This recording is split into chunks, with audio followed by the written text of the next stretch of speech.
India में इस वक्त हजारों multi level marketing companies operate कर रही हैं, जिसमें से कुछ जेन्युइन है और बहुत सारी ऐसी कंपनीज हैं जो कि स्कैम कर रही हैं। इनफैक्ट पास में भी ऐसी बहुत सारी कंपनीज हैं जिन्होंने पब्लिक के साथ में बहुत बड़ा स्कैम किया, उसके बाद में या तो वो कंपनीज बंद हो गई या उनके जो ओनर्स थे उन्होंने सारा पैसा इकट्ठा किया पब्लिक का और वो भाग गए। और जब इस तरह के स्कैम्स बहुत ज्यादा बढ़ गए हमारी कंट्री में, तो गवर्नमेंट ऑफ इंडिया ने एक बहुत ही अच्छा स्टेप उठाया पब्लिक वेलफेयर के लिए, consumer protection direct selling rules को इंट्रोड्यूस किया। और अच्छी बात यह है कि ये सारे रूल्स हिंदी में भी लिखे हुए हैं और इंग्लिश में भी लिखे हुए हैं, जिससे कि कोई भी इंसान इसको अच्छे से पढ़ सके और समझ सके। हमको ये समझना बहुत जरूरी है कि जो डायरेक्ट सेलिंग इंडस्ट्री है इसकी शुरुआत कैसे हुई थी और उसके पीछे का लॉजिक क्या था। तो जब इस इंडस्ट्री की शुरुआत हुई थी तो उसका लॉजिक बड़ा सिंपल सा था कि आपने एक प्रोडक्ट खरीदा, अगर वो प्रोडक्ट आपको पसंद आया एज कंज्यूमर, तो आपने आगे अपने फ्रेंड्स को और रिलेटिव्स को रिकमेंड किया। जब रिकमेंड किया तो उस कंपनी को प्रॉफिट हुआ, तो उस प्रॉफिट में से कुछ परसेंटेज उस कंपनी ने उस इंसान को दिया जिसने उस प्रोडक्ट को रिकमेंड किया। अगर इसी तरह से इस बिजनेस को एक्चुअल में किया जाए तो इसमें कुछ भी गलत नहीं है। लेकिन अगर एक कंपनी के जो डायरेक्ट सेलर्स हैं वो उस कंपनी के प्रोडक्ट के बारे में तो कोई बात ही नहीं कर रहे हैं, वो बात कर रहे हैं किसी ऐसे प्रोडक्ट के बारे में जिसका उस कंपनी के प्रोडक्ट से दूर दूर तक कोई कनेक्शन नहीं है। फॉर एग्जांपल, वो कंपनी बेच रही है साबुन, तेल, शैंपू, और वहां पर बात करी जा रही है मर्सिडीज की, BMW की, और उस कंपनी को आगे से आगे जो लोग ज्वाइन कर रहे हैं उनके ज्वाइन करने का मकसद उस कंपनी के प्रोडक्ट या सर्विसेज नहीं है, बल्कि पैसा कमाना है, यहां तक कि उनको प्रोडक्ट से कोई लेना देना ही नहीं है। तो ये एक कंप्लीट स्कैम है जिसको गवर्नमेंट ने पूरी तरह से बैन किया हुआ है। और इस स्ट्रक्चर में कुछ लोगों का तो फायदा होता है, बाकी लाखों लोगों के पैसे डूब जाते हैं। मैं आपको एक रियल लाइफ एग्जांपल देता हूं, उससे आप ज्यादा अच्छे से समझ पाएंगे। फॉर एग्जांपल, एक कंपनी है जहां पे 10 लाख लोगों ने ज्वाइन किया हुआ है, उसकी साल की टर्नओवर है 100 करोड़। वहां पे अलग अलग तरह के प्लान होते हैं, कहीं पर होता है कि आपको आगे 3 लोगों को ज्वाइन करवाना है, कहीं पर होता है बाइनरी प्लान, यानी कि आपको आगे 2 लोगों को ज्वाइन करवाना है। बट इन सारी कंपनीज को बोलते हैं डायरेक्ट सेलिंग कंपनीज। तो ये जो डायरेक्ट सेलिंग कंपनीज होती है, ये अपने डायरेक्ट सेलिंग नेटवर्क में 30 से 50% के बीच में पैसा डिस्ट्रीब्यूट करती है। एवरेज हम कह सकते हैं 40%। 100 करोड़ में से 40 करोड़ रुपए चला गया इस कंपनी के डिस्ट्रीब्यूशन नेटवर्क में। अभी अमाउंट सुनने में बहुत बड़ा लगता है, 40 करोड़ रुपए, और जो भी कोई नया मेंबर उस कंपनी को ज्वाइन करता है उसके माइंड में यही होता है कि अगला करोड़पति मैं ही हूं। बट अब एक बार प्रैक्टिकली देखते हैं कि अगर वो कंपनी चाहे भी तो क्या सबको लखपति करोड़पति बना सकती है। ज्यादातर क्या होता है कि इन कंपनीज में आप एक पैटर्न देखोगे, हर कंपनी का कोई ना कोई एक फेस होता है। वो एक इंसान स्टेज पर आकर के खड़ा होता है, वहां पर वो इंसान आकर के स्टेज पे सबके सामने अपनी इनकम को शेयर करता है और सबको बताता है कि उसके पास में कौन सी गाड़ी है। ज्यादातर इन लोगों के पास में मर्सिडीज होती है, और मर्सिडीज का भी कोई छोटा मोटा मॉडल नहीं, 3 करोड़ का, 4 करोड़ का। इसके अलावा वो इंसान बताता है कि मैं कितना पैसा कमा रहा हूं इस कंपनी से, जो लाखों में नहीं होता है बल्कि करोड़ों में होता है। यानी वो इंसान स्टेज पर आकर के सबके सामने बोलता है कि मैं महीने का 1 करोड़ रुपए कमा रहा हूं इस कंपनी से, और लोग वहां पर बैठ करके तालियां बजाते हैं। वो जो ताली बजा रहे हैं उनको ये नहीं पता है कि वो 1 करोड़ रुपए आ कहां से रहा है। इन अदर वर्ड्स, अगर वो इंसान कह रहा है कि मैं महीने का 1 करोड़ रुपए कमा रहा हूं इस कंपनी से, इसका मतलब साल का कितना हो गया, 12 करोड़ रुपए। तो 100 करोड़ में से 12 करोड़ ये इंसान ले गया। इसके अलावा आप एक और बहुत इंटरेस्टिंग पैटर्न ऑब्जर्व करोगे अगर ध्यान से इस कंपनी के स्ट्रक्चर को समझोगे, कि वो जो एक इंसान होता है उसके नीचे कुछ लोग होते हैं जिसको डाउनलाइन बोलते हैं। उसमें 20 से 30 लोग ऐसे होते हैं जो महीने का लाखों रुपए कमा रहे होते हैं। तो अब एक बेसिक सी कैलकुलेशन करते हैं कि उस कंपनी में जो बाकी के लोग हैं, यानी 10 लाख लोग हैं, उनके हाथ में कितना पैसा आ रहा है। 12 करोड़ मिला उस एक इंसान को जो टॉप पर बैठा है, और 30 करोड़ मिला 29 लोगों को जो उससे नीचे वाले लेवल पर है, यानी हो गया 42 करोड़। यानी कि 42% पैसा यहां पर डिस्ट्रीब्यूट हो गया है। अब मैं मान लेता हूं उस कंपनी का पे आउट है 50%, तो बचा कितना, 8%, 8 करोड़ रुपए।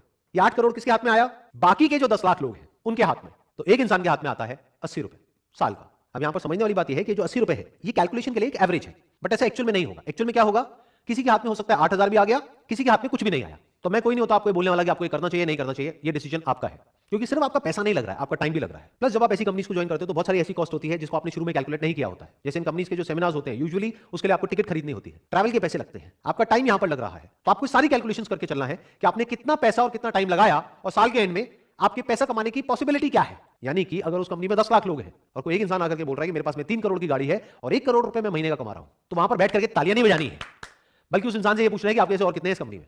ये पूछना क्यों जरूरी है, क्योंकि वो पैसा वो जो इंसान कमा रहा है वो आपकी जेब से आने वाला है। तो अब सवाल ये उठता है कि क्या सारी मल्टी लेवल मार्केटिंग कंपनी जितनी भी है वो सब फ्रॉड है। ऐसा नहीं है, कुछ कंपनीज जेन्युइन भी है। लेकिन अब इस फर्क को कैसे किया जाए कि कौन सी कंपनी जेन्युइन है और कौन सी फ्रॉड है। तो आज हम यही काम करने वाले हैं, हम डिटेल में समझने वाले हैं कि कौन सी कंपनी जेन्युइन है और कौन सी फ्रॉड है। इसके बेसिस पे नहीं कि मुझे क्या लगता है या आपको क्या लगता है, बल्कि इसके बेसिस पर कि हमारी कंट्री का लॉ क्या कहता है।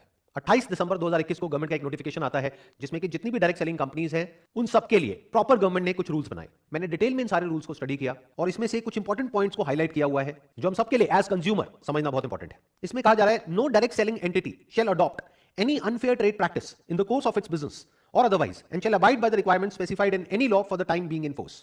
इन अदर वर्ड्स, वो कंपनी जो भी आपको कमिट कर रही है अपने प्रोडक्ट्स या सर्विसेज को सेल करने से पहले या उस कंपनी को ज्वाइन करने से पहले, उसके बाद में उस कंपनी को उन सारे कमिटमेंट्स को पूरा करना ही पड़ेगा। अपनी एडवर्टाइजिंग के थ्रू या अपने डायरेक्ट सेलर नेटवर्क के थ्रू या किसी भी तरीके से वो कंपनी कोई भी किसी भी तरह का गलत कमिटमेंट करके आपको ज्वाइन नहीं करवा सकती है। अगर ऐसा वो कंपनी कर रही है तो इन रूल्स के अकॉर्डिंग वो बिल्कुल गलत है। अगेन एक बहुत इंपॉर्टेंट पॉइंट है यहाँ पर, every direct selling entity shall ensure that the advertisements for marketing of goods और services are consistent with the actual characteristics, access and usage conditions of such goods and services. इसका मतलब यह है कि वो जो डायरेक्ट सेलिंग कंपनी है या जो उसका नेटवर्क है डायरेक्ट सेलर्स का, उसमें से कोई भी ऐसा कोई भी एडवर्टाइजमेंट नहीं दे सकते हैं कहीं पर भी जहां पर कि उस प्रोडक्ट को, उस सर्विस को या उस कंपनी का जो भी प्लान है उसको बहुत बड़ा चढ़ा करके दिखाया जा रहा है कि वो है कुछ और उसको कुछ और ही दिखाया जा रहा है। अगर मैं इसका एक प्रैक्टिकल एग्जांपल आपको दूं तो आपने नोट किया होगा कि फेसबुक पर, इंस्टाग्राम पर, यूट्यूब पर ऐसी बहुत सारी एड्स आती हैं, किसी एक पर्टिकुलर सेगमेंट को टारगेट किया जाता है। जैसे कि अगर आप एक हाउसवाइफ हैं और घर बैठे बैठे लाखों रुपए कमाना चाहते हैं तो हमको कॉन्टैक्ट करिए। तो इस तरह की एडवर्टाइजिंग अगर कोई कंपनी कर रही है तो वो एक के ऊपर किसी भी तरह का कोई भी प्रेशर नहीं होना चाहिए उस कंपनी के प्रोडक्ट्स या सर्विसेज को सेल करने के लिए या आगे किसी को मेंबर बनाने के लिए। अगर आप इस कंपनी के प्रोडक्ट्स से, सर्विसेज से पूरी तरह से सेटिस्फाइड हो तभी आपको रिकमेंड करना है आगे और लोगों को उस कंपनी को ज्वाइन करने के लिए। अगर ऐसा एक्चुअल में हो रहा है तो वो कंपनी जेन्युइन है, लेकिन अगर ऐसा नहीं हो रहा है तो वो एक स्कैम है। और ये सब तो वो है जो रूल्स में क्लियरली लिखा हुआ है कि ये करना गलत है। इसके अलावा ऐसी बहुत सारी चीजें हैं जो बहुत सारी एमएलएम कंपनीज में होती है, जो हो सकता है लीगली सही है लेकिन एथिकली बिल्कुल गलत है। मतलब कि अगर कोई भी डायरेक्ट सेलिंग कंपनी है जिसका एक डायरेक्ट सेलर्स का नेटवर्क है तो स्ट्रक्चर में सारे लोगों को सिर्फ तब बेनिफिट हो सकता है जब जो प्रोडक्ट है वो सर्विस है उसकी अपने आप में इतनी वर्थ है कि अगर एक इंसान वहां से 1 रुपए भी ना कमाए तब भी उसको किसी तरह का कोई रिग्रेट ना हो कि मैंने इस कंपनी को ज्वाइन किया। मतलब ये हो सकता है जो गवर्नमेंट के रूल्स हैं डायरेक्ट सेलिंग इंडस्ट्री के लिए, वहां पर ये नहीं लिखा है कि उस कंपनी के जो प्रोडक्ट्स हैं और सर्विसेज हैं उसका प्राइस पॉइंट क्या होना चाहिए, लेकिन ये आपको देखना है उस कंपनी को ज्वाइन करने से पहले। फॉर एग्जाम्पल वो कंपनी आपको साबुन का डब्बा बेच रही है 500 रुपए का, जिसके जैसा सेम प्रोडक्ट आपको मार्केट में मिल रहा है 50 रुपए का। तो अगर वहां पर आपको कोई कमीशन ना मिले, कोई इंसेंटिव ना मिले, कोई पैसे की बड़ी बड़ी बातें ना हो, कोई मर्सिडीज की बातें ना हो, BMW की बातें ना हो, तब भी क्या आप वो प्रोडक्ट खरीदोगे? अगर तो जवाब है हाँ तो वो कंपनी बहुत बढ़िया है, लेकिन अगर जवाब है ना तो ये बिजनेस फंडामेंटली फ्लॉड है। क्योंकि ये जो बात अब मैं बोलने वाला हूं इसको ध्यान से समझिएगा, ये सिर्फ डायरेक्ट सेलिंग बिजनेस पर अप्लाई नहीं होता है बल्कि किसी भी बिजनेस पे अप्लाई होता है। अगर उस बिजनेस में रिपीट बिजनेस नहीं आ रहा है, वर्ड ऑफ माउथ स्ट्रांग नहीं है, तो बिजनेस आज नहीं तो कल फेल होना ही होना है।